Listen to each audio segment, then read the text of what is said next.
പ്രിയപ്പെട്ടവരെ, ഞാൻ Elizabeth Thomas.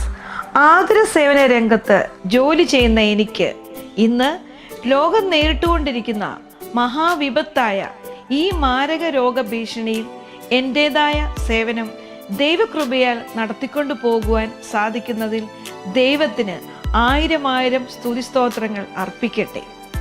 2020 ആണ്ടിൽ ഒട്ടും വിസ്മരിച്ചുകൂടാത്ത വ്യക്തിത്വങ്ങളാണ് ആതുര സേവന രംഗത്ത് പ്രവർത്തിക്കുന്ന ഡോക്ടേഴ്സ്, നഴ്സസ്.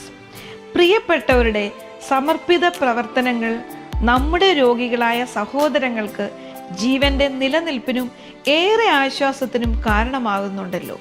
ത്യാഗോജ്ജലമായ പ്രവർത്തനങ്ങൾ കൊണ്ട് ഏതൊരാളിൻ്റെയും മനസ്സിൽ ഇടം പിടിച്ച പ്രിയപ്പെട്ടവർ, അവരിലൂടെ സൗഖ്യം പ്രാപിച്ചവർ, ചികിത്സയിൽ തുടരുന്നവർ, ജീവന്റെ ഉടയവൻ തിരികെ വിളിച്ചവർ, ആ വിട്ടുപിരിഞ്ഞവരെ ഓർത്ത് വേദനിക്കുന്നവർക്കും കണ്ണീർ പൊഴിക്കുന്നവർക്കും ആശ്വാസവും ആനന്ദകരവുമായി തീരട്ടെ. എനിക്ക് ഏറ്റവും ബഹുമാനപ്പെട്ട സാജനച്ചൻ എഴുതിയ ഒരു മഴയും തോരാതിരുന്നിട്ടില്ല എന്ന ഈ അനുഗ്രഹീത ഗാനം നിങ്ങൾക്ക് വേണ്ടി സമർപ്പിക്കുന്നു.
അടങ്ങ